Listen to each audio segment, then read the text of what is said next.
Bonsoir, merci à toutes et à tous d'être présents ce soir. Merci à Arnaud Montebourg d'avoir accepté notre invitation.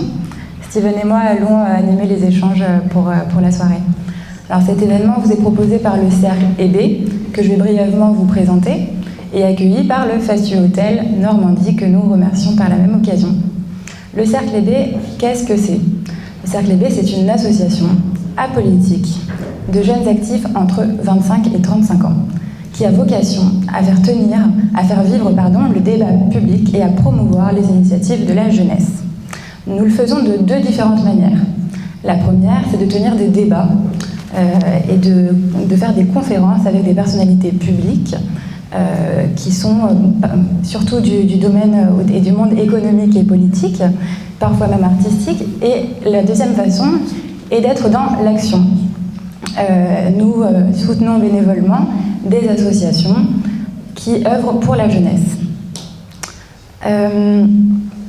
Cette deuxième action se solde annuellement par la remise du prix EB. Alors cette année, l'année 2021 et l'année 2022 est extrêmement chargée puisque l'élection présidentielle est imminente. Le Cercle EB a vocation à inviter et à rencontrer les acteurs majeurs de la présidentielle, et c'est dans ce contexte que nous accueillons ce soir M. Arnaud Montebourg. Concernant l'audience, M. Montebourg, elle est constituée un peu moins d'une centaine de personnes, de membres du Cercle EB, de leurs invités, curieux, intrigués, voire engagés.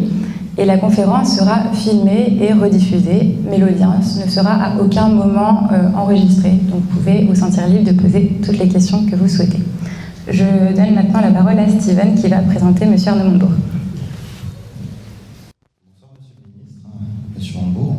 On va vous présenter succinctement parce que même si vous avez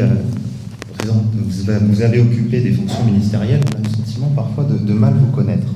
Alors vous êtes né en 1962 à Clamecy dans la Nièvre, un lieu qui vous tient extrêmement à cœur, et vous faites le chantre de la démondialisation, de la France des territoires, de la France rurale, et vous vous inscrivez dans une stratégie de reconquête. En 1985, vous prenez votre carte au Parti socialiste, et en 1997, vous êtes élu député à la suite de la dissolution de l'Assemblée nationale décidée par Jacques Chirac. Au fil des années, vous gagnez en poids, en visibilité politique, médiatique. Vous devenez président du Conseil général de Saône-et-Loire, si je ne m'abuse. Et puis en 2011, vous êtes le troisième homme lors de la primaire de la gauche, dont on disait que le candidat du Parti socialiste serait le futur président de la République. Vous avez récupéré 17% des suffrages, derrière François Hollande 38% et Martine Aubry 30%, et vous avez appelé à voter M. Hollande, alors qu'il incarnait l'aile droite du Parti socialiste, et vous l'aile gauche, et Martine Aubry le centre. Vous prenez le résultat, vous considérez que c'était une erreur, mais à l'époque vous disiez que c'était une nécessité politique. François Hollande est élu, puis l'aventure gouvernementale commence pour vous. Vous êtes nommé ministre du redressement productif et puis ministre de l'économie en 2014. Vous défendiez le Made in France. Et puis, en août 2014, vous allez faire quelque chose qui allait changer radicalement le paysage politique français. Vous allez faire une sortie extrêmement véhémente et virulente à l'encontre du tournant social-libéral entamé par le gouvernement, ce qui ne va pas plaire à Manuel Valls et qui va présenter la démission du gouvernement, si je ne m'abuse. Et vous serez à l'époque remplacé par un certain Emmanuel Macron qui va démarrer sa marche vers l'Élysée. En 2017, vous retentez l'aventure de la primaire de la gauche, mais vous êtes encore, vous arrivez encore en troisième position. Et puis en 2018, vous quittez le PS. Vous vous consacrez désormais à des activités entrepreneuriales avec cette société Bleu Blanc Ruche de production de miel. Et puis, ces derniers temps, vous revenez dans le cadre de la présidentielle, mais toujours avec les thèmes que vous avez toujours portés. Vous êtes très fidèle à vos idées, la démondialisation, la 6ème République, la France des territoires, la France rurale. Et aujourd'hui, vous avez sorti le dernier mois ce livre-programme qui s'intitule « La remontada ». Alors aujourd'hui, on constate une multiplication des candidatures à gauche. Anne Hidalgo, Jean-Luc Mélenchon, Yannick Jadot, Fabien Roussel, vous-même, j'en ai déjà 5 et je n'ai pas cité Philippe Poutou et Nathalie Arthaud. Aujourd'hui, la gauche est historiquement basse, elle est créditée de 26 à 28% des suffrages, et vous-même de 2 à 4% en fonction des sondages. Alors, ma première question est introductive. Est-ce que l'union de la gauche serait possible, et est-ce que vous-même vous irez jusqu'au bout? Je prends le micro. Allez-y, je vous en prie. D'abord, merci de votre invitation. Je ne connaissais pas votre conférence, votre cercle, pardon, et je ne peux que féliciter de jeunes actifs qui se préoccupent de notre pays, de son devenir, et la façon dont chacun peut se situer dans ce futur. Je dirais d'ailleurs dans votre présentation succincte que j'ai été moi aussi un jeune actif avant d'être autre chose, puisque mon métier était d'être avocat, pénaliste d'ailleurs dans ma jeunesse, quand j'avais votre âge, et que c'est un métier d'ailleurs que j'ai aimé exercer, que je n'ai pas voulu retrouver après la fin de mon parcours politique. J'ai préféré finalement ouvrir le cycle d'une nouvelle vie entrepreneuriale. Il n'y a pas que cette entreprise, il y en a beaucoup d'autres. Je l'ai fait d'ailleurs avec des équipes, des gens de métier, puisqu'on n'est pas omniscient quand on a même 53 ans, le moment où j'ai décidé de monter ces entreprises. Et donc c'est cette nouvelle vie qui me donne finalement la liberté de présenter une candidature indépendante des partis politiques, ayant rompu avec le Parti socialiste. Ça mériterait quand même qu'on en dise un mot, quand même, parce que ce n'est pas rien de quitter 30 ans de compagnonnage avec un parti dans lequel on a fait beaucoup de choses, avec lequel on a fait beaucoup de choses, dans lequel on a cru et dans lequel on ne croit plus.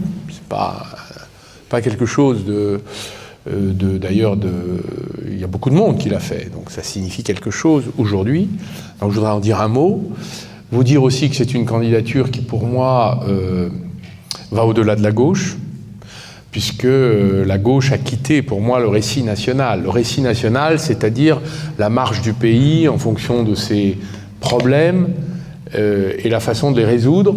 Je trouve qu'une grande partie de la gauche ne s'adresse pas à la nation. Elle s'adresse à elle-même, elle s'adresse à certaines catégories socio-professionnelles, mais elle ne s'adresse pas à l'ensemble du pays, et c'est la raison aussi de cette candidature indépendante. Je suis un homme de gauche qui veut retrouver le chemin de la France. Voilà, c'est comme ça que j'exprimerai ce choix qui est le mien. D'abord parce qu'il y a une passion peut-être partagée avec beaucoup d'entre vous, puisque vous vous intéressez à la France, si vous êtes là, si vous consacrez une soirée à l'élection présidentielle, c'est donc bien que vous êtes en recherche, en analyse, en introspection, en extraspection. Il n'y a pas que à l'intérieur de soi-même qu'on trouve les solutions, mais aussi en écoutant ce qui apparaît dans le débat public. Et donc, la construction ou la reconstruction de notre pays est un sujet qui me préoccupe. Et cette passion que beaucoup de Français ont en partage, aujourd'hui, est un motif d'abord d'inquiétude, parce que le débat n'est pas serein, il est heurté, il est même parfois... il a perdu même la tête, c'est-à-dire qu'on est sorti du chemin de la raison, et on se retrouve en situation, finalement, d'incapacité de prendre des décisions. Et donc le pays, je crois, a besoin de gens raisonnables, mais en même temps audacieux, imaginatifs, engagés, désintéressés et sincères. Voilà. Je crois qu'on a besoin de ça aujourd'hui, dans cette période troublée, inquiète et incertaine. Alors, j'ai rompu avec le Parti socialiste parce que le Parti socialiste a abandonné les gens qu'il prétendait défendre.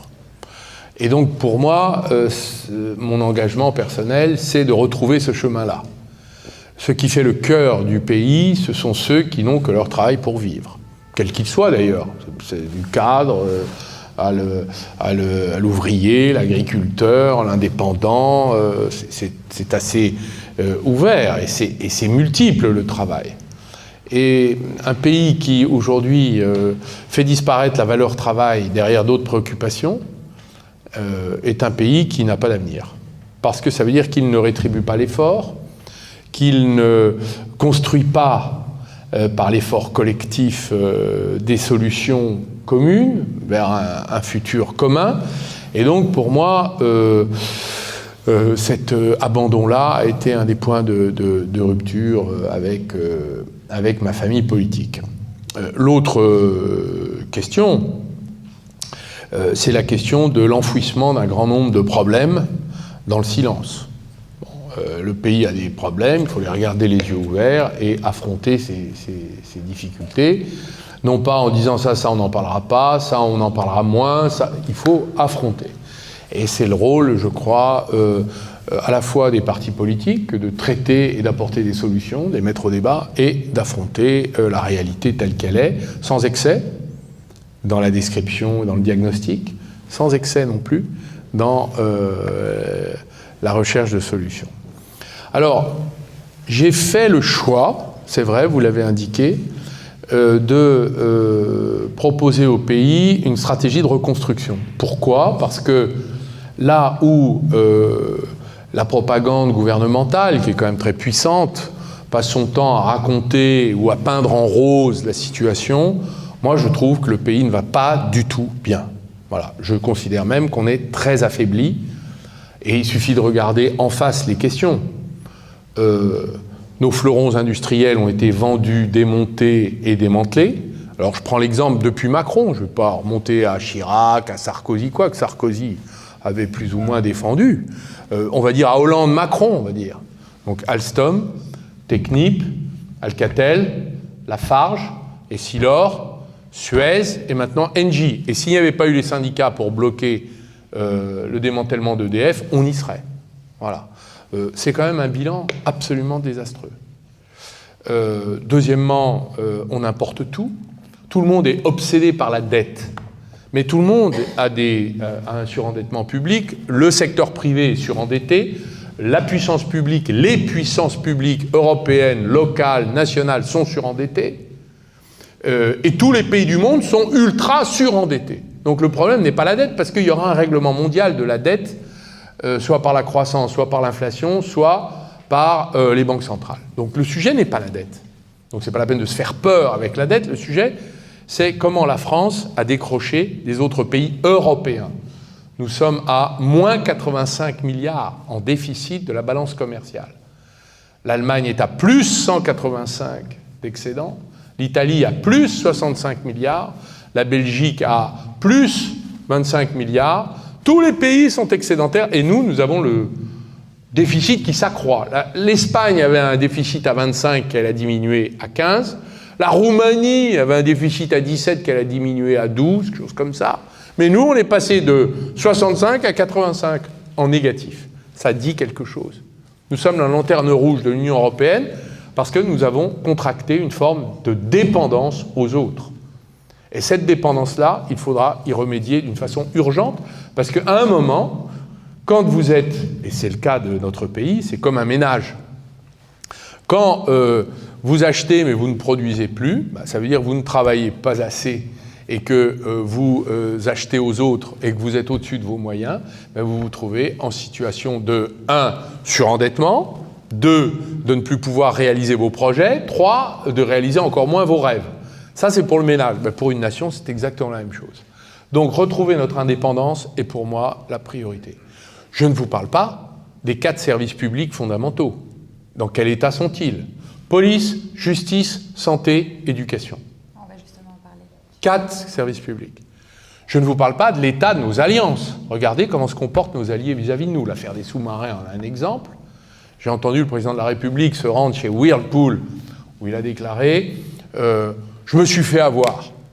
Il n'y a pas qu'avec Whirlpool qu'il s'est fait avoir. Il s'est fait avoir avec Joe Biden, il s'est fait avoir dans l'affaire des sous-marins, il s'est fait avoir avec le Premier ministre australien, dans la même affaire des sous-marins, il s'est fait avoir par le plan de relance et Mme Merkel, qui nous fait recevoir 40 milliards et pour rembourser 67, ça, il ne s'est pas fait avoir peut-être. Alors, finalement, quel est cet état de faiblesse dans lequel nous sommes ? Je ne vous parle pas des questions de terrorisme qui travaillent le pays et qui l'inquiètent en profondeur, avec une inquiétude sérieuse et structurelle. Dois-je ajouter à ce tableau la question du chômage ? Nous avons aujourd'hui, nous sommes à 8 en taux de chômage. Tous les autres pays autour de nous sont au plein emploi. Même la Grande-Bretagne du Brexit, qui est en dessous de 4. Le plein emploi, c'est 4. Ben regardez, la Hollande est à moins de 4, la Grande-Bretagne, il n'y a que l'Allemagne qui est à 5, 7, je crois, la Belgique est pas loin de 5, nous on est à 8. Voilà, et on nous dit formidable. Donc non, pas formidable, nous sommes en retard, nous sommes dépendants, nous ne sommes pas respectés, et donc la question du retour d'un grand pays se pose, et les moyens par lesquels nous pouvons y parvenir. J'ai donc proposé, non pas un slogan, mais un projet que j'ai appelé la remontada. Pourquoi ? Parce que c'est la situation où il vous reste 45 minutes, vous êtes cloué au sol, et par les seules ressources d'une équipe, vous êtes capable de produire l'impossible. Impossible n'est pas français, chacun sait ce à quoi renvoie cette mythologie. Nous sommes un pays extraordinairement créatif, avec des ressources absolument incroyables. Nous avons inventé toutes les technologies du monde. Nous avons été présents dans tous les grands courants scientifiques quand nous ne les avons pas inspirés. Nous avons une gloire littéraire et artistique mondiale. Nous avons des hommes politiques qui ont parlé au reste du monde parce qu'ils ne se sont pas adressés qu'aux Français. Nous ne sommes pas la Suisse, comme dirait Alain Minck. Nous ne sommes pas un canton suisse. Nous sommes la France, ce qui a une grande signification. Et donc, le reste du monde attend après nous. Et nous avons aujourd'hui une jeunesse désorientée, qui ne sait pas où aller et à quel sein se vouer. Alors, le macronisme a porté au pinacle l'individualisme. Enrichissez-vous, c'était le enrichissez-vous de Guizot, c'est la monarchie de Juillet, c'est un projet, j'allais dire, pour moi bourgeois, mais qui n'est pas collectif, qui est individuel. Moi, j'ai envie de dire, enrichissons-nous collectivement. Ça vaut quelque chose. C'est-à-dire, mon projet, la remontada, c'est donner du travail à la France pour retrouver notre indépendance et retrouver un grand pays. J'ai résumé. Merci pour ce préambule. C'est parfait parce que vous avez abordé certains des thèmes sur lesquels on voulait échanger avec vous. Ils seront 4. Alors, l'économie en lien avec l'écologie, la santé et la recherche, la sécurité et l'immigration, et puis enfin l'égalité et le féminisme. On vous posera, Diane et moi, une question introductive. Vous pourrez exposer vos arguments et ensuite on fera circuler le micro pour des questions ouvertes. Alors, premier thème, l'économie en lien avec l'écologie. Dans votre livre, vous dites que la remontada doit impliquer un réarmement industriel de la France et vous évoquez de nombreuses pistes également s'agissant de l'augmentation du pouvoir d'achat des Français. Vous alertez également sur l'impératif écologique. Est-ce que vous pouvez nous exposer précisément ces mesures économiques et comment est-ce que vous les concilierez avec l'impératif écologique qui s'impose à nous aujourd'hui ? Alors, merci de cette question imbriquée. L'écologie est partagée par tous. Nous avons aujourd'hui un consensus mondial sur le fait qu'à la fin du siècle, grosso modo, 2080, c'est-à-dire quand ma fille qui a 6 ans, vous devez peut-être avoir des enfants tout petits, il se trouve que j'ai une petite fille de 6 ans qui aura l'âge de sa grand-mère, 83 ans à la fin du siècle, elle aura, elle, à vivre le chaos que nous lui léguerons.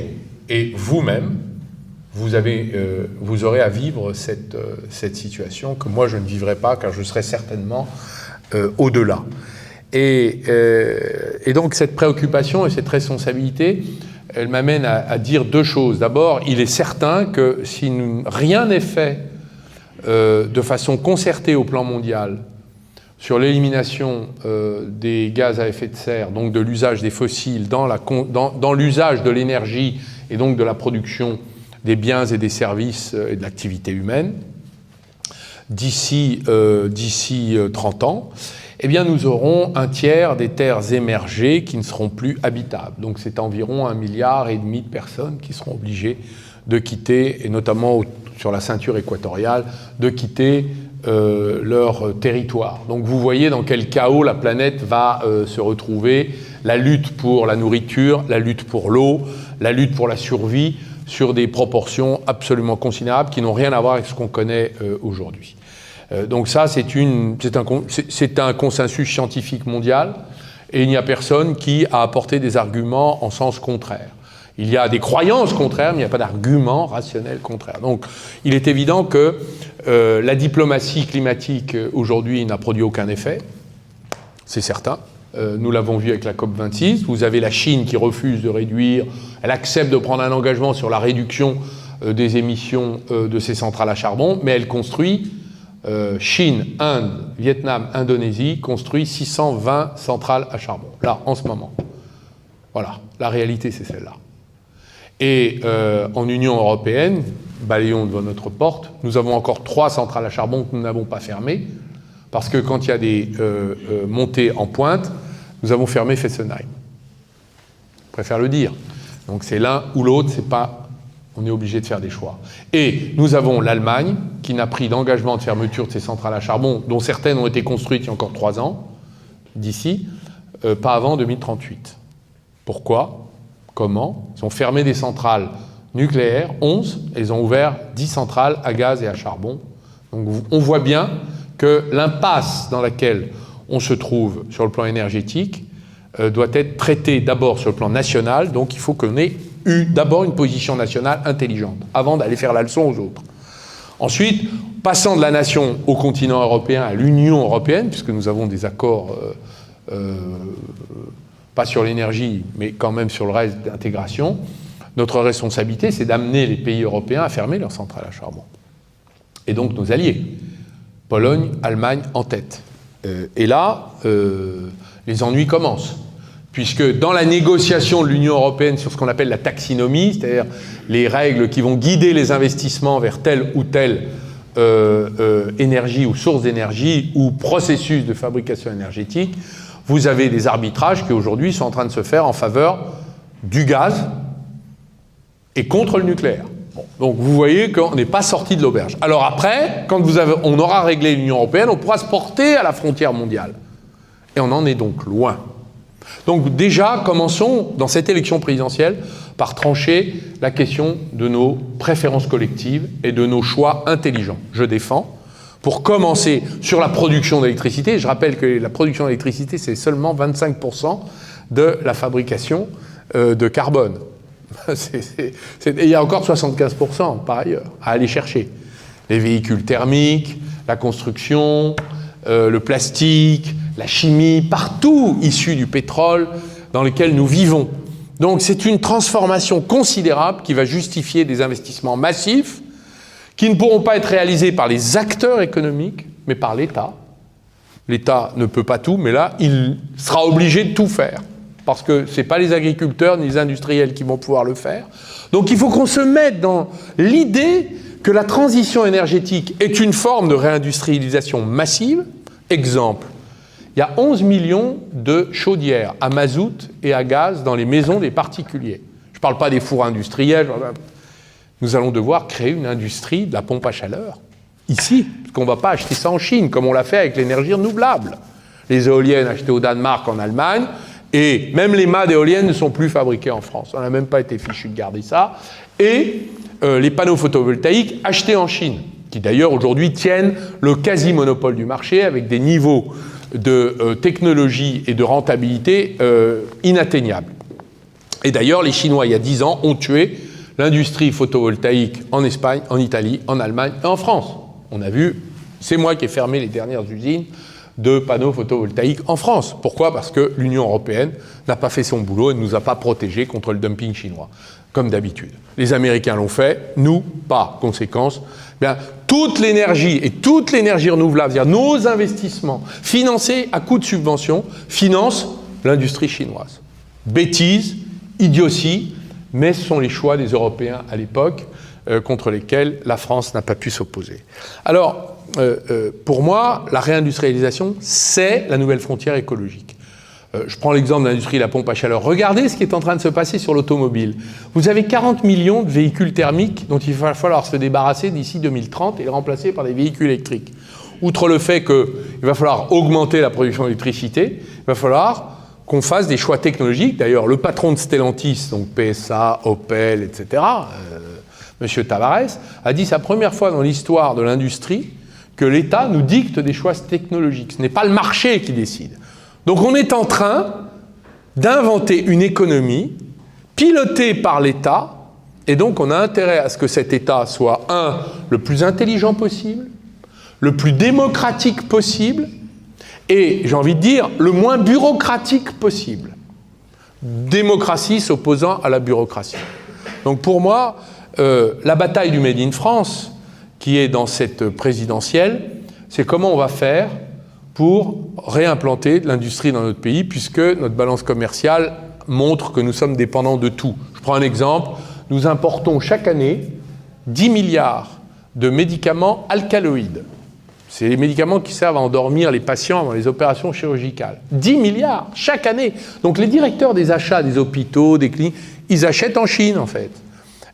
Avec 10 milliards, nous pourrions monter 5 à 10 usines en France. Vous savez, Pierre Fabre, les laboratoires pharma, ils ont 17 sites de fabrication dans le Tarn, dans la région toulousaine. On pourrait faire la même chose sur ces médicaments en utilisant la commande publique et la fléchant sur des sites de production que nous aurions décidé de monter. D'ailleurs, il y a des propositions qui ont été expertisées, qui sont arrivées jusque sur le bureau du ministre de l'économie, proposant de reprendre toutes les commodités qui avaient été renvoyées en Inde et en Chine.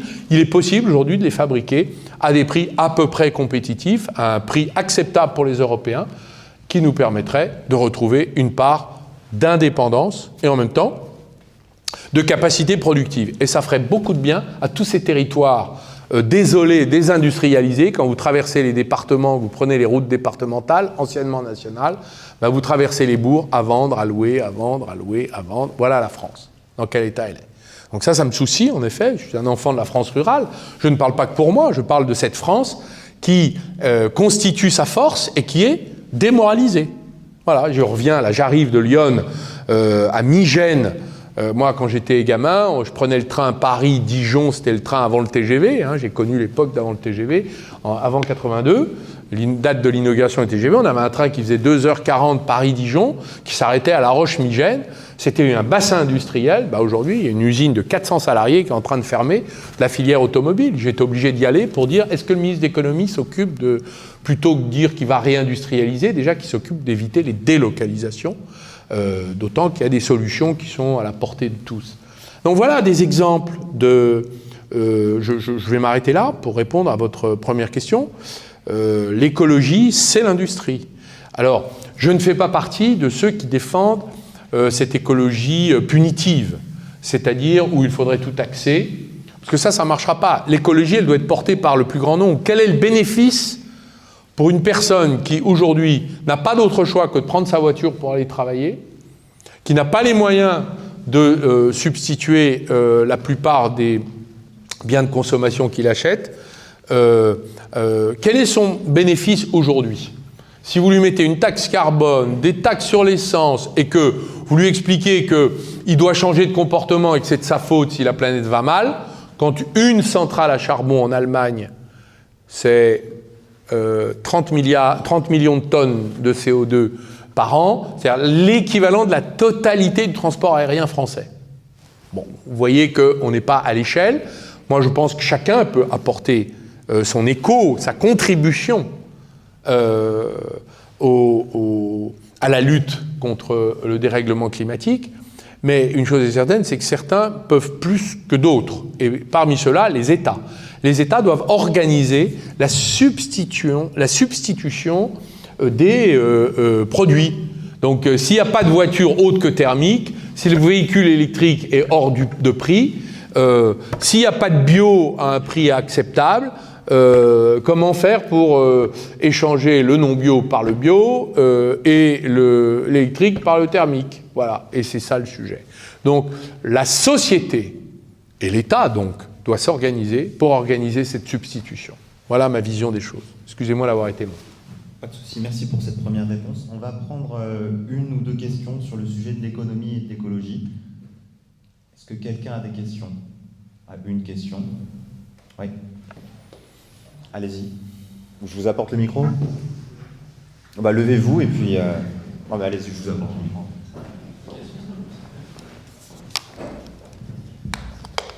Merci beaucoup d'avoir l'opportunité.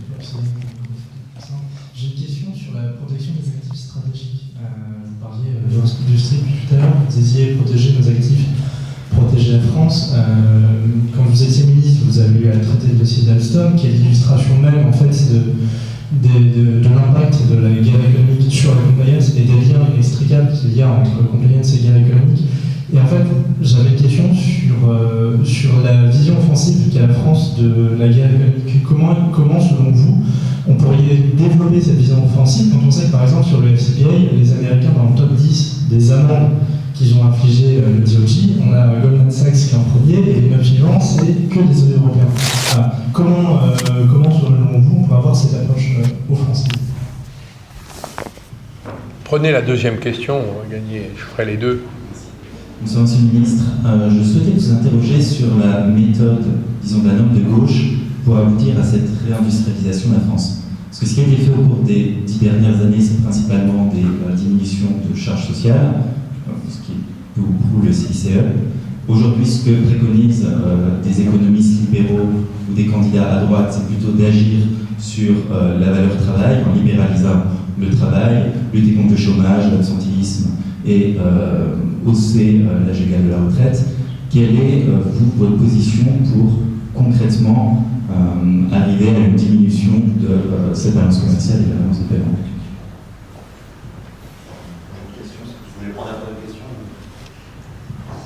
Bonsoir Monsieur le Ministre. Une question qui rebondit sur la précédente, qui est économique mais aussi politique.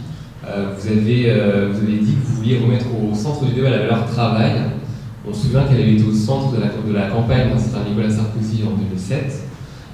Comment, du coup, en tant qu'homme de gauche, voulez-vous repositionner la valeur travail un peu au centre du village, et aussi, comment voulez-vous, du coup, faire mentir celles et ceux qui diraient que le pays est à droite et que la gauche n'y est entrée que par accident? Je vais essayer. Merci pour cette très bonne question. Alors, la question de la protection de nos intérêts. Alors, j'ai laissé derrière moi un décret qui porte mon nom, qui permet de bloquer dans une petite dizaine de secteurs stratégiques toutes les acquisitions faites par des investisseurs étrangers. En vérité, il n'a servi depuis sa création en 2014, 14 mai 2014, il n'a servi que 3 fois. Pourquoi? Parce que les dirigeants de notre pays ne veulent pas s'aliéner le qu'en dira-t-on mondial, le Financial Times, ils ne veulent pas laisser entendre que la France serait une nation qui se protège. Ils ont tort. Se faire respecter, c'est d'abord dire non. Je me souviens de débats agités au Parlement lorsque j'étais au gouvernement, où j'étais attaqué sur ce décret. On dit la Commission européenne n'acceptera jamais, elle l'a accepté. Les autres pays n'accepteront jamais, les autres pays le font. Ça s'appelle la réciprocité. Et donc, ma proposition est de passer maintenant à la responsabilité pénale. J'ai proposé un délit de trahison économique. Les Japonais ont une stratégie très simple. Ils prennent tous les actifs stratégiques. Ça peut être des start-up, ça peut être technologique, intelligence artificielle, ça peut être des entreprises étrangères sur le sol français disposant de savoir-faire, de brevets particuliers, ça peut être des ETI, des grands groupes, peu importe. Elles font l'objet d'une liste, et sur chacune de ces listes, il est interdit d'organiser la défaisance, la vente, indépendamment de l'autorisation explicite du gouvernement. Donc c'est un transfert. La différence entre je déclare, je laisse faire, je ne dis rien et ça part, c'est vous êtes obligé d'autoriser effectivement pour libérer l'exercice de la responsabilité pénale pesant sur celui qui se rendrait coupable d'un délit de trahison économique. C'est un changement dans la protection. Donc les Japonais, on doit avoir 500 entreprises. On a la liste des entreprises vitales à Bercy, dans un bureau qui s'occupe de ça. Je propose d'établir cette liste en annexe confidentielle du décret s'appliquant, et les dirigeants, à chaque fois qu'ils changent, feront l'objet d'une notification, dit attention, vous êtes dans le champ du délit de trahison économique. À partir de là, ça oblige le gouvernement à créer un fonds souverain. Ça tombe bien, on en a.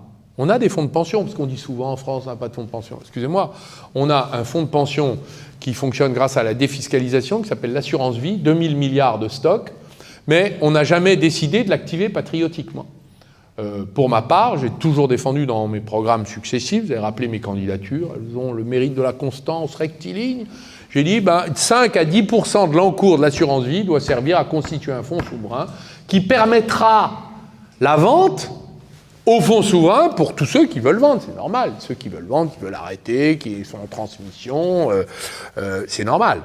Et donc d'organiser en quelque sorte la circulation du capital. C'est un fonds souverain pour moi qui n'est pas public. C'est un fonds souverain qui est national. Il y a une différence entre public et national. Il peut être privé d'intérêt général. Ça existe, les entreprises d'intérêt général qui sont privées. Il y en a. Les coopératives, les mutuelles, elles ont un intérêt qui est supérieur au seul profit. Elles ont un intérêt qui n'est pas que celui de l'argent. Donc, nous devons inventer le bien commun national, comme on avait les communaux, vous savez, à la Révolution française, sur ces entreprises stratégiques. Voilà ma vision de l'offensive. Parce que c'est bien beau de dire on bloque, on va mettre sous cloche ces entreprises, mais après, les dirigeants vont nous dire, à juste titre, mais qu'est-ce que je fais, moi, si je veux la vendre ? Et c'est normal que le capital circule. Donc, et on a besoin d'investisseurs, par ailleurs. Donc c'est normal qu'on ait une espèce de fonds au milieu, entre public et privé, mais qui soit d'intérêt national et général.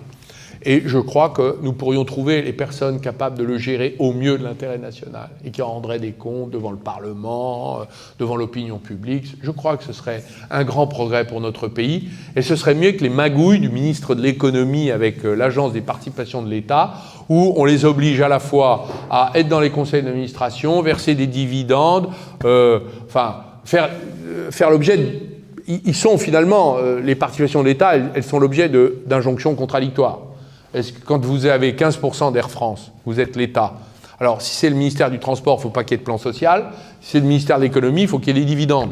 Donc, il faut choisir. Vous voyez, non, mais c'est intéressant. Parfois, on peut faire les deux, mais ce n'est pas dans le même temps. Mais là, quand c'est dans le même gouvernement, ça pose un problème. Bon, donc, il faut faire des choix. Et là, comme il n'y a pas d'interministérialité sur les questions économiques, parce que les premiers ministres ont autre chose à faire, eh bien, on se retrouve en difficulté sur nos participations. Donc là aussi, on a vraiment à réinventer, remettre de l'ingénierie dans nos outils souverains.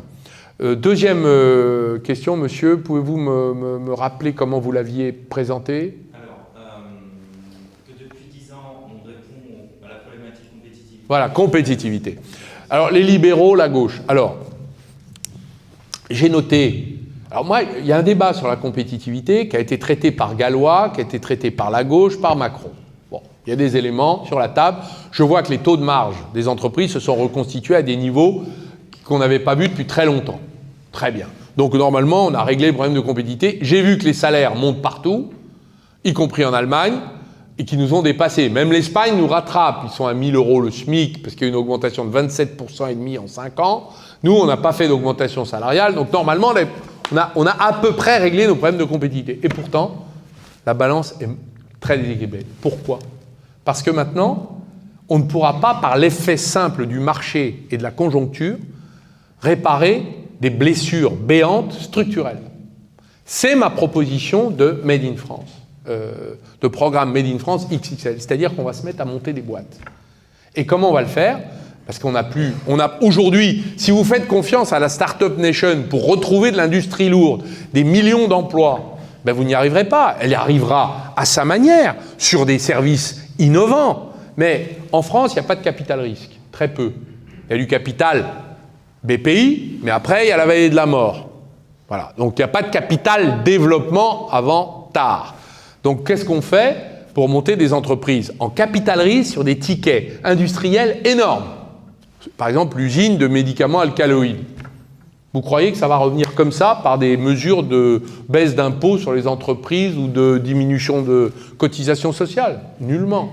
Ça ne viendra pas. Ou alors, ça viendra de l'étranger, par hasard, sans méthode, sur des productions opportunes et qui ne changeront, finalement, amélioreront peut-être le taux de l'emploi au fil du temps, mais nous rendront encore plus dépendants de centres de décision qui seront ailleurs. Donc, ma proposition, c'est le modèle NASA SpaceX. Il y a 60 produits stratégiques et critiques. Ils ont été identifiés par EY, KPMG, tous. Les majors l'ont vu, Bain, tous. On a la liste des 60 produits. Ben moi, je vous propose, c'est mon programme. C'est mon projet, c'est un projet pour le pays, hein, c'est formidable. On prend les 60 produit, on trouve l'industriel, je vais vous donner 3 exemples dans un instant. On trouve l'industriel et on finance à coup d'argent public l'investissement seulement, l'investissement. Les Japonais ont fait ça. Ils ont 1600 produits de rapatriés, 1600 produits rapatriés de la Chine vers le Japon, en ayant financé 75% du coût de la fermeture en Chine et le coût de la réouverture au Japon.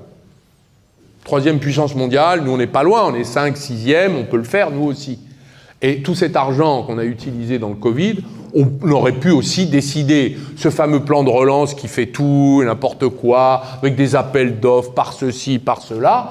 On aurait un multicritère et multidécisionnel, préfet région, région préfet, Bercy, Bercy préfet, personne n'y comprend rien. Ben, on pourrait imaginer de prendre les 60 produits et de remonter une offre compétitive. Alors, exemple, j'ai proposé avec des industriels qui ont conçu le plan, qui l'ont appelé Resurcom, c'était le plan du nouvel Alcatel, consistant à dire on va faire une 5G nouvelle, technologiquement plus écologique, donc plus économe sur le plan énergétique, disposant d'une technologie originale qui nous sort de la dépendance Huawei ou américaine, chinoise ou américaine, et qui nous permet d'être indépendants comme on avait monté le GSM il y a plusieurs décennies, une trentaine d'années, et qui nous permet d'avoir une base exportatrice de cette technologie pour tous ceux qui ne veulent ni de Huawei ni des Américains.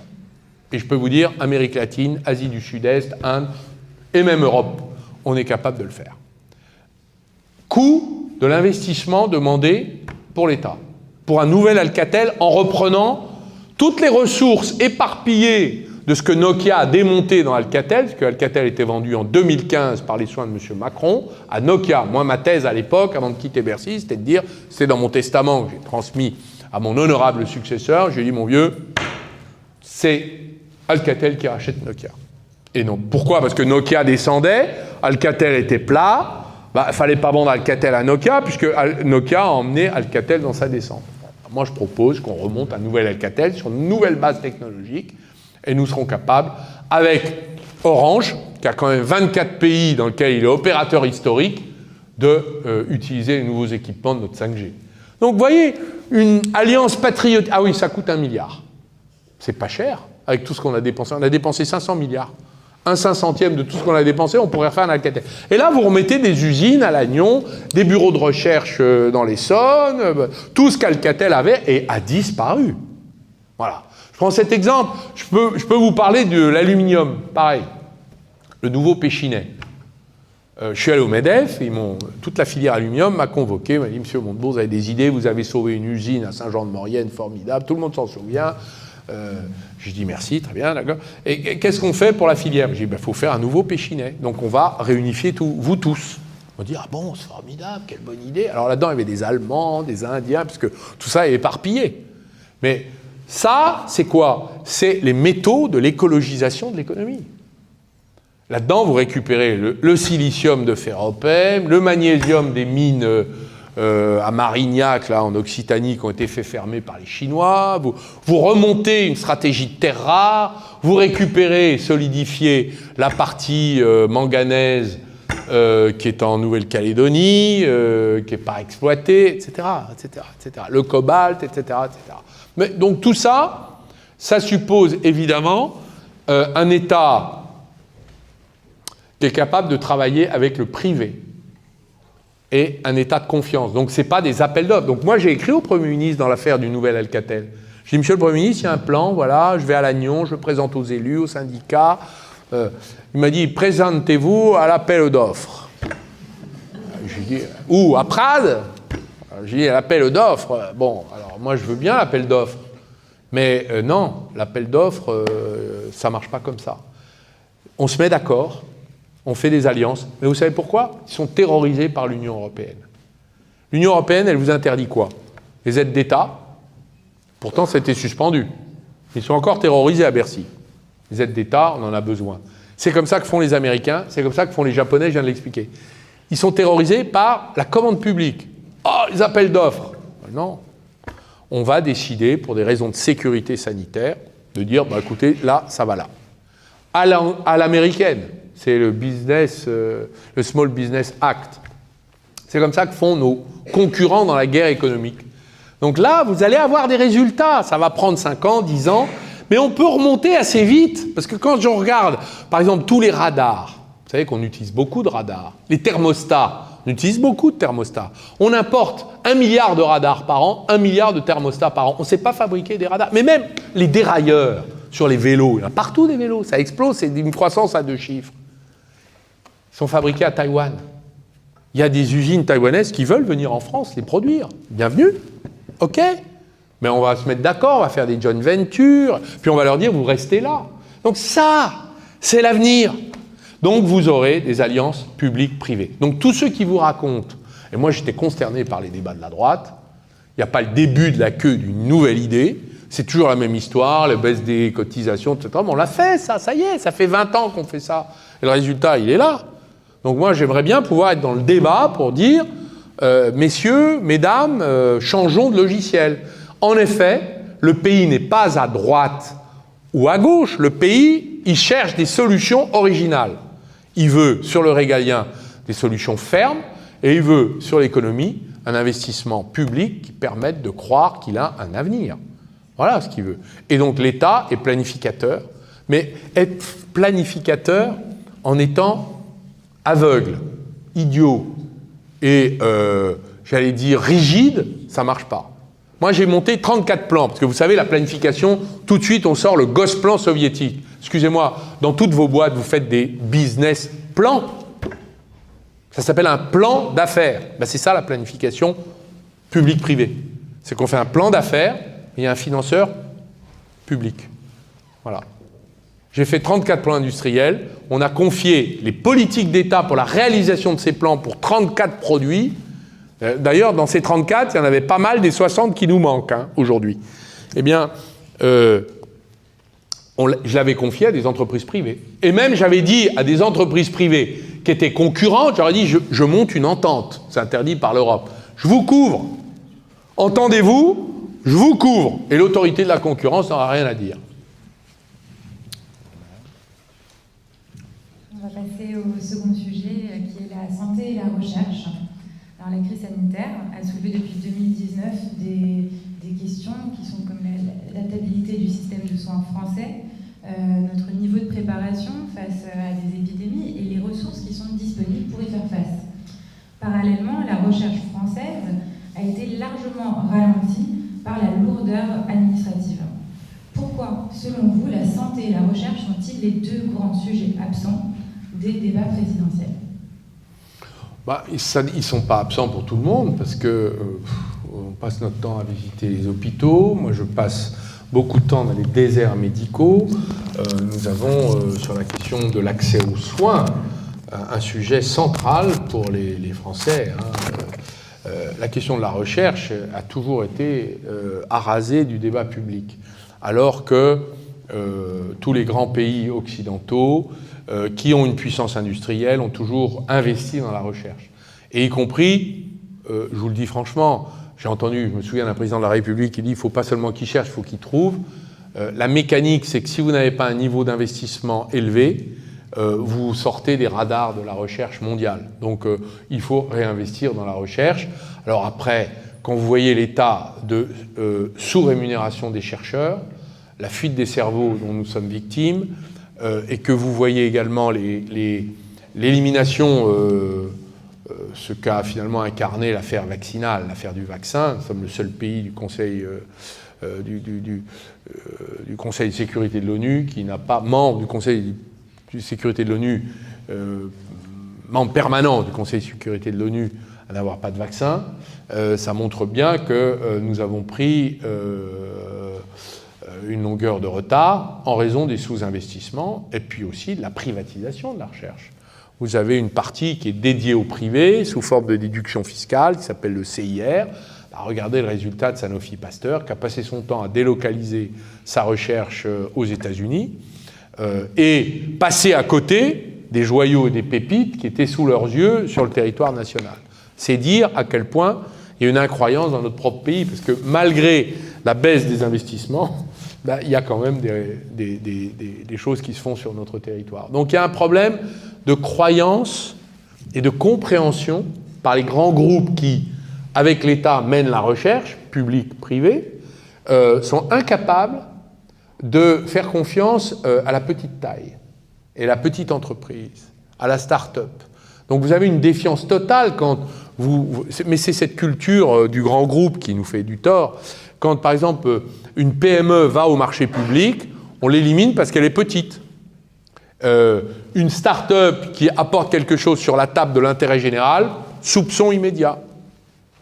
Cette culture-là doit être dépassée. Donc pour moi, il y a un sujet qui est lié à la débureaucratisation de l'État. Moi, je défends un plan social au sommet de l'État. C'est le seul plan social qui me réjouirait, c'est-à-dire mettre des gens qui sont dans la société à la place de ceux qui prétendent régenter la société. Voilà. Parce qu'aujourd'hui, la haute fonction publique est arrogante, elle est imbue d'elle-même, et elle prétend détenir l'intérêt général au lieu et place de ceux qui disposent du soutien démocratique, et à la place de la société elle-même qu'elle méprise. Donc c'est un travers culturel qu'il faut combattre. Alors moi, j'ai lancé dans ma campagne un appel aux ingénieurs et à tous ceux qui montent des projets. Je pense qu'on a trop d'administrateurs dans les cercles du pouvoir et pas assez d'ingénieurs. L'ingénieur, il construit, l'administrateur, il réglemente. On a trop de réglementation et pas assez de projets. Voilà. Vous voyez un peu l'ambiance dans laquelle, si je veux avoir une espèce de raisonnement un peu simplifié, un peu simplificateur aussi, parce qu'il y a du bon et du mauvais partout, il y a des mauvais ingénieurs, de très bons administrateurs, il faut le reconnaître. Mais nous avons un problème sociologique au sommet de l'État. Et donc, comme l'État va jouer un rôle de plus en plus important dans la transition écologique, la réindustrialisation du pays, la remontada des services publics, la recherche, la santé en font partie, je crois que nous avons besoin de changer la direction de ce pays. Alors, évidemment, le macronisme incarne toute l'arrogance de la technostructure, puisqu'il en est issu, et cette incarnation doit être combattue. C'est ce que je fais ce soir, à mots à peine couverts. Restez avec nous jusqu'à quelle heure? Je dois partir. Encore 5 minutes. On passe au sujet suivant. Alors malheureusement, vous allez nous quitter très bientôt. On va vous poser une dernière question. Je suis trop long, je suis désolé. Une question sur la sécurité et l'immigration. Donc, en fait, ce sont deux thèmes qui sont en fait les tabous de la gauche. La gauche a totalement laissé ces débats au profit de l'extrême droite ces dernières années, au profit d'une droite qui se radicalise également. Les débats présidentiels se cristallisent énormément autour de ces deux sujets. Votre livre, en réalité, contient plusieurs mesures sur le sujet. Vous êtes l'une des rares personnalités de gauche qui en parle. Est-ce que vous pouvez nous les exposer? Quel est votre point de vue? Écoutez, c'est assez simple. Je fais partie de ces républicains qui sacralisent la loi. On ne devrait pas, tellement elle est touffue, incompréhensible, interprétable et parfois même source d'insécurité juridique. Mais pourtant, je la sacralise parce que je suis un républicain. La loi doit s'appliquer partout où elle doit s'appliquer. Et pourtant, il y a des endroits où elle ne s'applique pas. Donc, nous avons besoin de donner force à la loi. C'est ce que j'ai appelé finalement la sévérité républicaine. S'il y a une forme de tolérance vis-à-vis des infractions, du mépris à ce qu'est notre œuvre commune, la loi, parce qu'elle est démocratiquement délibérée, eh bien, évidemment, il y a infraction au pacte social. Donc, pour moi, la question de la police, de la présence, une police de présence et de proximité, c'est-à-dire une police qui aurait la confiance de la population. Et j'ai regardé les expériences à l'étranger où il y a eu des submersions de délinquance dans certains territoires. Vous avez quand même des résultats qui sont liés, au fait que ce soit les collectivités locales, enfin les élus qui décident du niveau de présence policière, et que les procureurs sont élus par la population. Aux États-Unis, ça a fonctionné comme ça. C'est parce qu'il y avait des élus qui traitaient les problèmes d'insécurité et qui étaient payés pour ça et qui ne faisaient que ça, des administrations spécialisées élues au suffrage universel, le shérif, le procureur élu, ça a produit dans certaines villes où il y avait une délinquance galopante un certain nombre de résultats. Chez nous, ce n'est pas le cas parce que nous avons l'indivisibilité de la République. Donc il est normal que... Alors, donc les élus, qu'est-ce qu'ils font? Ils vont demander au procureur, qui a ses orientations nationales, ils vont demander au ministère de l'Intérieur des effectifs de gendarmes, de policiers, puis parfois ils mettent des policiers municipaux pour pallier un certain nombre de problèmes sur le terrain. Donc on voit bien que ça ne fonctionne pas très bien. Donc on a besoin d'imaginer une déconcentration des moyens de la police entre les mains des préfets, parce que dans l'État, il y a beaucoup de choses qui ne marchent pas, mais il y a au moins 3 administrations qui marchent encore. Le fisc, l'armée et la préfectorale. Donc la préfectorale, elle est sur le terrain, elle est présente, elle est capable d'organiser non pas des expéditions quasiment militaires dans des territoires qu'on aurait désertés, mais de reprendre ce maillage de la police de proximité. Ça fait partie de mes propositions, qui a été abandonnée beaucoup trop tôt, qui était une idée de Jean-Pierre Chevènement, et qui est de nature à retravailler la relation avec la population en confiance. La population, elle a besoin de sûreté et elle a besoin de coopérer avec la police. Voilà. Et la police a besoin de la population. Voilà. Ça marche comme ça. Moi, je suis allé dans une ville de la région parisienne. Je me souviens là, il y avait des femmes qui s'étaient réunies dans un appartement, qui m'avaient invité avec, je crois, des élus, et elles m'expliquaient qu'elles montaient la garde le soir pour que leurs enfants, leurs adolescents, ne soient pas plus ou moins circonvenus par les dealers qui tenaient le pavé, alors que les élus se battaient pendant ce temps-là pour éviter la fermeture d'un commissariat. Donc vous voyez, il y a quand même des situations sur notre territoire qui sont inacceptables. Donc ça suppose des effectifs. Alors je propose aussi le rétablissement du service national civil et militaire. Dans le volet militaire, il y aura une partie policier, gendarmerie, armée, qui permettra à ceux qui le souhaitent, garçons, filles, de venir renforcer et d'apporter un an de leur vie à la nation. D'abord parce que c'est important que tous les enfants de ce pays sachent ce qu'ils doivent à la France. Deuxièmement, se parlent quand ils sont de classes sociales différentes, se donnent la main, apprennent à travailler ensemble, se confrontent, y compris avec leur culture, leurs histoires, leur géographie différentes, comme on l'a toujours fait quand on avait besoin d'un creuset national. Ça fait partie des propositions que je formule. Alors, je sépare évidemment cette question de l'immigration, parce que l'immigration, ce ne sont pas que des parcours liés ou qui auraient un rapport avec l'insécurité. Il y a une immigration de travail dans notre pays, dont nous avons besoin. Que serait la viticulture sans les vendangeurs venus d'ailleurs? Les agriculteurs corses, comment feraient-ils pour récolter leurs clémentines? Et mettez-vous, allez faire un tour dans les hôpitaux, je ne vous le souhaite pas, vous verrez les faisans fonction d'internes, médecins venus d'ailleurs, qui viennent nous renforcer là où nos médecins, aujourd'hui, quittent l'hôpital. Donc nous avons besoin d'abord de renforts. La France est un pays qui fait rêver, et il y a des gens qui rêvent de s'y établir, d'y travailler, d'y respecter leurs lois, nos lois, de se conformer à nos mœurs.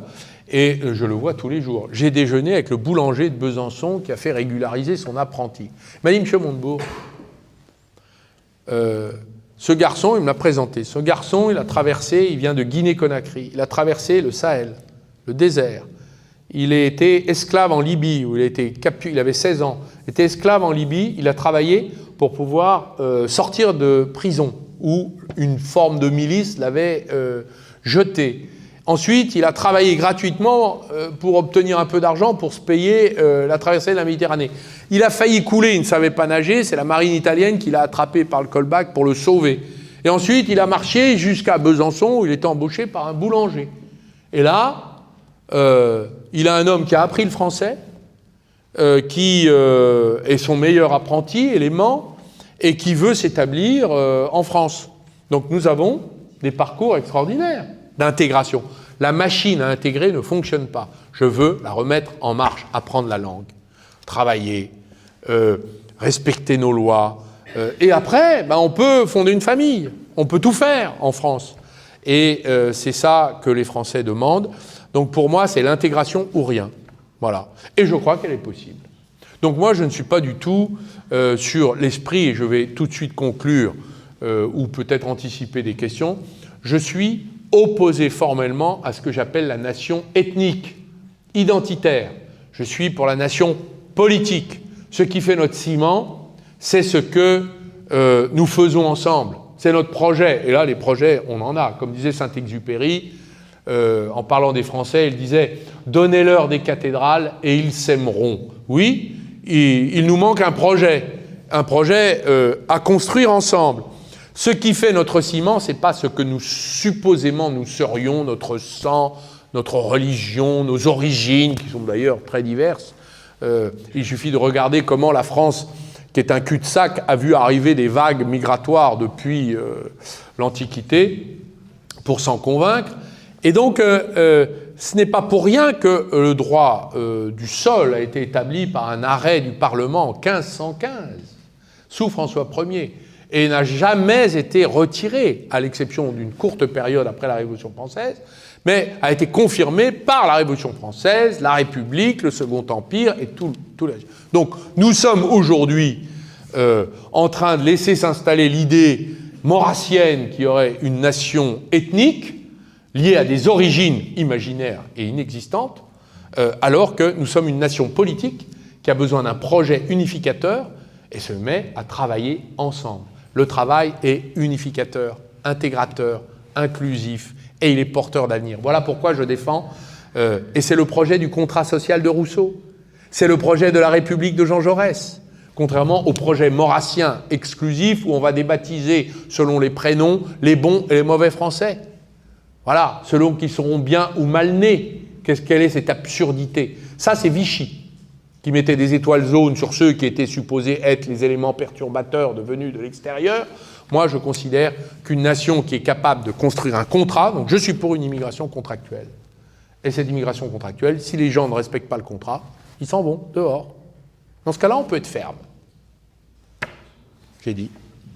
Vous voulez prendre une ou deux questions du public ou... Oui, une ou deux questions. Et... En tout cas, vous remerciant parce que c'est très... Il reste un tout petit peu de temps pour les questions.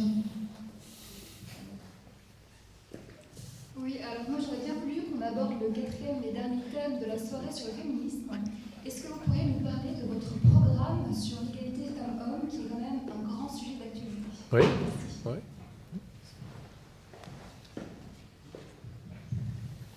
Alors pour moi, l'inégalité homme-femme, elle est d'abord économique.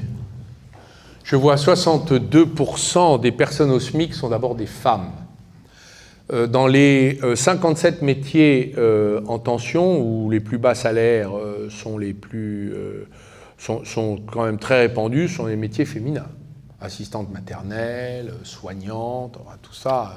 Nous connaissons la litanie des inégalités. Et pour moi, dans l'entreprise, je vois souvent, quand on arrive dans une assemblée des entreprises, avec tous les cadres sont en costume et cheveux blancs, et il y a deux dames qui sont là pour faire le café. Bon, c'est ça la situation aujourd'hui dans l'entreprise. C'est-à-dire que les prises de responsabilité dans les entreprises n'ont pas encore évolué. Mais l'horloge biologique est en train de tourner dans votre génération. Il y a là des évolutions importantes, mais on voit bien que la question salariale est fondamentale. Deuxièmement, la question des violences faites aux femmes, qui est un sujet de société fondamental. Je trouve que la société est en train de s'organiser et s'autorégule de plus en plus. D'abord, sur l'arsenal législatif, tout est sur la table. La question, c'est maintenant, y a-t-il des gens pour l'appliquer?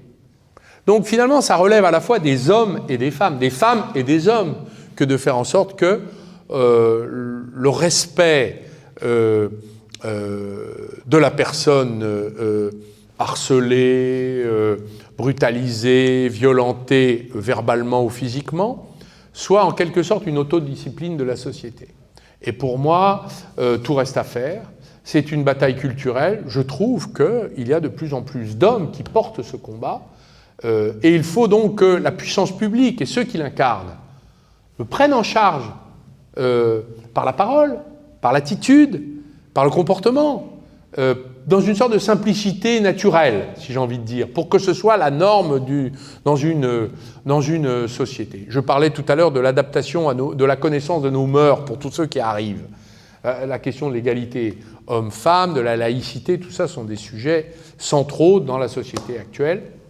Pour moi, je me souviens de cette dame à Louviers qui m'avait attrapé par la manche, m'avait dit, voilà, monsieur Montebourg, je gagne 750 € par mois, j'ai 2 enfants à charge, est-ce que vous allez pouvoir faire quelque chose pour moi, pour nous? Et cette dame avait une 40aine d'années, la vie n'avait pas dû être très facile, et je pense d'abord à toutes ces personnes qui élèvent seuls leurs enfants, dont les pensions alimentaires ne sont pas payées. Alors il y a eu des mécanismes qui ont été mis en place, même si tout ça n'a pas suffisamment progressé, et qui se débrouillent seuls pour faire face aux tempêtes de la vie. Et je dois vous dire que la première demande, c'est d'abord de pouvoir travailler et de vivre de son travail. C'est la première des libertés qui n'est pas aujourd'hui remplie. Quand vous voyez la grave crise de pouvoir d'achat qui aujourd'hui frappe le pays, elle touche d'abord les femmes. Voilà. Et donc la question des salaires, pour moi, c'est d'abord un progrès féministe, si vous me permettez cette expression. Donc il faudrait plutôt revaloriser les métiers qui sont traditionnellement occupés par des femmes, selon vous, plutôt que faire occuper aux femmes des positions, des hiérarchies, des places dans la hiérarchie qu'elles n'ont pas l'habitude d'occuper. C'est plutôt les deux, non? Aujourd'hui, vous avez 62% des personnes au SMIC sont des femmes. Donc là, il y a une urgence sociale. Regardez les branches, vous verrez coiffure, maraîchage. Il y a beaucoup de métiers comme ça qui sont très dévalorisés. Les Espagnols l'ont fait. Et ils ont eu un programme de revalorisation des bas salaires. Et ils ont aidé énormément de femmes à gagner en autonomie, indépendance, liberté. C'est d'abord ça. Alors après, dans les entreprises, les conseils d'administration, ça concerne quelques milliers de personnes. Non, la question c'est comment amener, en fait c'est ça le sujet, c'est comment amener à féminiser des métiers dans lesquels les femmes ne se sentent pas autorisées à aller déjà sur les orientations scolaires. Puisque vous avez quand même des clivages incroyables, masculin-féminin, selon les professions. Vous avez des professions qui sont massivement féminisées, par exemple, dans la médecine. Donc vous avez aujourd'hui un mouvement de salariat dans la médecine qui n'est plus libéral, parce que les femmes disent, écoutez, nous on veut vivre 35, on veut être médecin, mais à 35 heures. Donc tant pis, on diminuera on ne veut pas faire 70 heures par semaine à 9 000 € par mois, on veut faire 35 heures à 4 500 € par mois à 35 heures. Bon. Et on voit qu'il y a une demande des femmes parce qu'elles décident qu'elles ont une autre vie que leur vie professionnelle. Et les hommes s'y mettent. Donc les hommes commencent à dire, mais moi aussi, nous aussi. Donc on voit bien qu'il y a des polarisations par métier qui provoquent des mouvements très importants dans la société. Mais en vérité, quand on discute avec tous ceux qui connaissent les questions d'orientation, on voit bien qu'il y a des autocensures familiales et des métiers dans lesquels les femmes se sentent autorisées, d'autres interdits. De même que les garçons. Vous avez des métiers, on dit, ça c'est pas pour nous. Oui, par exemple, il y en a très peu. Il y en a, hein, j'en ai rencontré, il y en a très peu, mais ce sont des métiers qui ne sont pas... on n'a pas encore imaginé le passage de l'un à l'autre. Donc ça, comment on fait? C'est un travail de longue haleine sur les orientations à l'éducation nationale. Ce sont les familles qui décident plus que l'éducation nationale d'ailleurs. Donc sont les traditions, Bref, c'est un travail très long. Si vous avez des propositions, je suis preneur. C'est ce qui avait été demandé samedi dernier lors de la manifestation, nous toutes. 18 000 à 50 000 personnes, je crois, ont demandé un plan de lutte venant du gouvernement contre les violences. Est-ce qu'il y aurait d'autres questions? Est-ce qu'on a le temps pour une dernière? Une petite dernière pour la route. Quelle heure il est? Moins 5, ça va.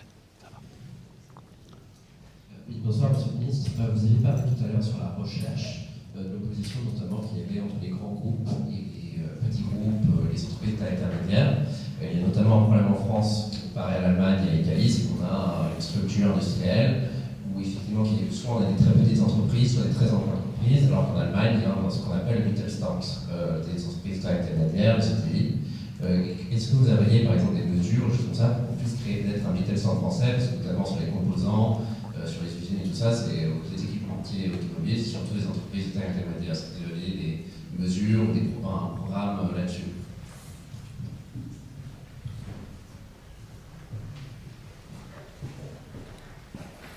Il n'y a pas de mesure macroéconomique qui n'ait déjà été essayée et qui n'ait échoué. Donc mes propositions sont microéconomiques. C'est-à-dire qu'il faut prendre, c'est ce que je vous expliquais tout à l'heure, les secteurs, les manques et les combler. Et monter des entreprises et assurer des volumes et des prix. Voilà. Il n'y a pas d'autre solution. Et se mettre à un niveau compétitif pour que nous puissions reprendre des parts de marché. Voilà. Il n'y a pas d'autre solution. Et il faudra investir beaucoup. Pourquoi? Parce que quand on regarde les 60 produits critiques, si on regarde ce qu'ils représentent en chiffre d'affaires, c'est 75 milliards de chiffre d'affaires à ramener sur le sol français. Donc il va falloir prendre à d'autres. Donc vous imaginez la part de risque que ça représente et la bataille qu'il va falloir mener avec les prix, la qualité des produits, les efforts technologiques pour qu'on gagne en productivité pour pouvoir être compétitif. Il faut faire ça dans 60 produits, pour 75 milliards de chiffre d'affaires. Et si on fait ça, on remontera 4 à 5 points de PIB en valeur industrielle dans la richesse nationale. C'est-à-dire qu'on repasse devant l'Angleterre et l'Espagne, alors qu'on est les derniers des 5. Allemagne, Italie, Espagne, Angleterre, dernier, France. Donc vous voyez le travail qu'il y a à faire. Donc c'est une stratégie microéconomique, pas une stratégie macro. Voilà. Voilà, je vous remercie pour votre accueil, la pertinence de vos questions et puis l'intensité de votre attention. Merci, Monsieur le Ministre.